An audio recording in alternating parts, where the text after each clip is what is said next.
आज আমি করব আনারসের চাটনি। তার জন্য বাজার থেকে একটা আনারস কিনে নিয়ে আসলাম।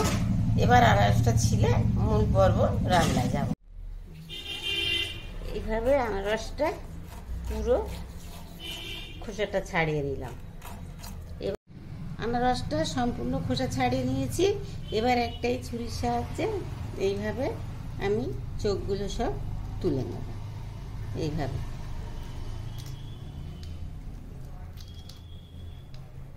আনারসগুলো চোখ টোক ছাড়িয়ে নিয়ে এবার কেটে নিয়েছি। মূল পর্বে এবার রান্নায় যাব। আনারসের চাটনি করার জন্য যে উপকরণগুলো লাগবে সেগুলো হলো কিছুটা পাঁচফোড়ন, আমি বিট নুন নিয়েছি, চেরি ফল, কিশমিশ, কাজু বাদাম, একটা লেবু, ছোট এলাচ, দারচিনি, লং, চারমগজ, ঘি, এক বাটি চিনি নিয়েছি। আপনারা যে যেমন মিষ্টি খাবেন সে তেমন চিনি নেবেন। এবার আমি মূল পর্ব রান্নায় যাব। সামান্য ঘি দিলাম, সামান্য। গরম হয়ে গেছে, অল্প পাঁচফোড়ন দিচ্ছি। এই সময় গ্যাসটা খুব আস্তে রাখতে হবে। এবার আমি আনারসগুলো দিয়ে দিচ্ছি।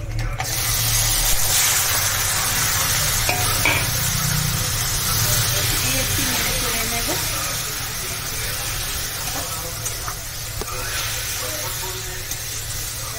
বন্ধুরা, আমি বিট নুন দেব। বিট নুন দিলাম,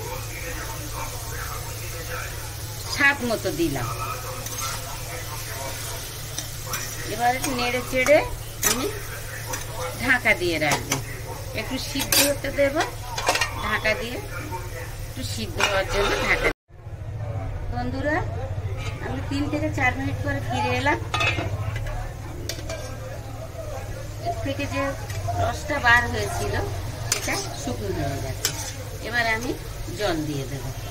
প্রথমে 1 গ্লাস মতো সামান্য জল দিয়ে দিচ্ছি। জল দিয়েছি, ভালো করে নেড়ে চেড়ে নেব। এবার চিনি দিচ্ছি। আনারসটার মিষ্টির উপর চিনিটা ডিপেন্ড করে। আমি 1 বাটি দিচ্ছি, আপনারা যে যেমন চিনি খাবেন তেমন চিনি দিয়ে নেবেন। এবারে নাড়াচাড়া করব। একটা তেজপাতা কেটে নিলাম, 4টে কয়েক টুকরো লবঙ্গ, দারচিনি, 4টে ছোট এলাচ দিয়ে দিলাম। দিয়ে এবার আমি ঢাকা দিয়ে রেখে দেবো। 5 থেকে 7 মিনিট পর আমি যতক্ষণ সিদ্ধ না হবে ততক্ষণ এভাবে ঢাকা দেওয়া থাকবে।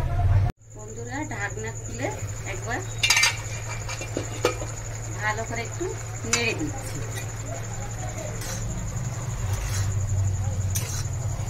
এর সঙ্গে কিছু ড্রাই ফ্রুটস, কিশমিশ, কাজু বাদাম, কিছুটা চারমগজ দিয়ে দিলাম। এবার ভালো করে নেড়ে চেড়ে ঢাকা দিয়ে রাখবো যতক্ষণ না পুরোপুরি সিদ্ধ না হয়ে আসে, ততক্ষণ আমি ঢাকা দিয়ে রেখে দেব। বন্ধুরা, আমি 7 থেকে 10 মিনিট পরে ফিরে এলাম। দেখুন আমার আনারসটা গলে গেছে। এবার আমি লেবুর রস দিয়ে দেব। দিয়ে একটু নাড়াচাড়া করে নিচ্ছি। এবার সর্বশেষ উপর থেকে চেরি দিলাম।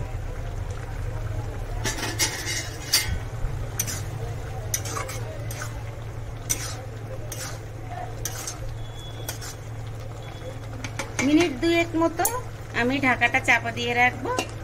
একটু গাঢ় হয়ে আসলে, একটু সামান্য গাঢ় হয়ে গেলে আমার রান্না কমপ্লিট হয়ে যাবে। বন্ধুরা, 3 মিনিট পর আমি ফিরে এলাম।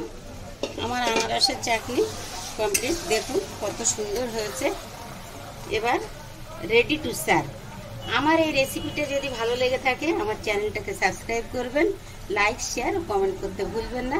আজ আসি আবার নতুন রেসিপি নিয়ে আপনাদের সামনে হাজির হব।